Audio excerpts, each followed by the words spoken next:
सद्गुरु श्री ब्रह्म चैतन्य महाराज गोंदवलेकर, इनका प्रवचन 21 फरवरी। कर्ता बनने का अभिमान न हो। क्या विषय वासना में लीन होकर भक्ति की जा सकती है? विषय न छोड़ते हुए भी मैं भक्ति करता हूं, ये कहना ही गलत है।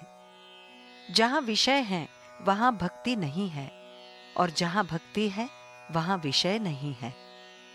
भक्त का मतलब है भगवान का होके रहना। उसकी शरण में जाए बिना आप उसके हो ही नहीं सकते। अभिमान रखकर हम कभी भी भक्त नहीं बन सकते। पहले ये देखना चाहिए कि अभिमान, गुरूर, घमंड कैसे मिटेगा, और वैसा बर्ताव करना चाहिए। गृहस्थी में मैं कहूंगा वैसे ही होगा, इस भावना से व्यवहार करते हैं। परसों एक व्यक्ति आया था।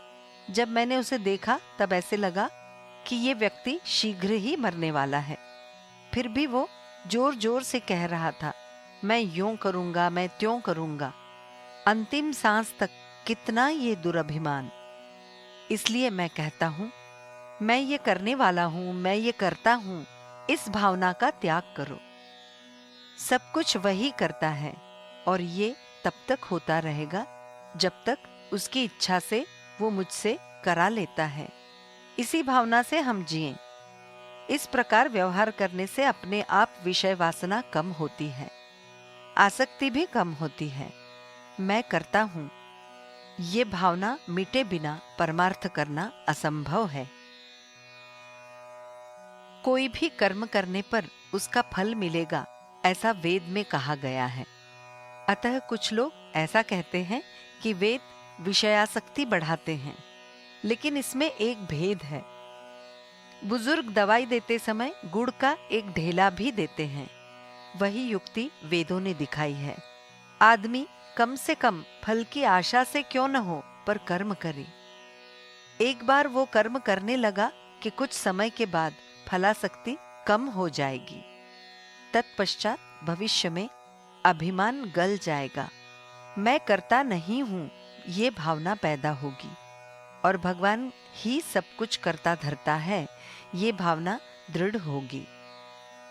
बाद में वो जो कर्म करेगा वो अपने आप भगवान को अर्पण होगा। संकट आने पर हम भगवान को मानता मनाते हैं। भगवान जब हमारी इच्छा के अनुकूल फल नहीं देते तो हम कहते हैं देवता में कोई अर्थ नहीं है। क्या हम भगवान को ठग सकते हैं?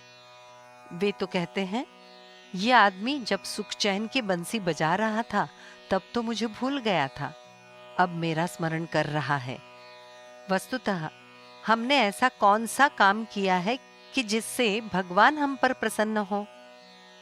इसलिए भगवान को कभी भी ठगना नहीं चाहिए, क्योंकि भगवान तो फंसते नहीं, हम ही ठग जाते हैं। हम गृहस्थी के लिए प्रतिदिन इतना पसीना बहाते हैं, किंतु दिन में क्या 1 घंटा भी भगवान के लिए देते हैं? स्वयं ही सोचो। जब तक विषय की आस, तब तक नहीं हो पाएंगे भगवान के दास। जानकी जीवन स्मरण जय जय राम।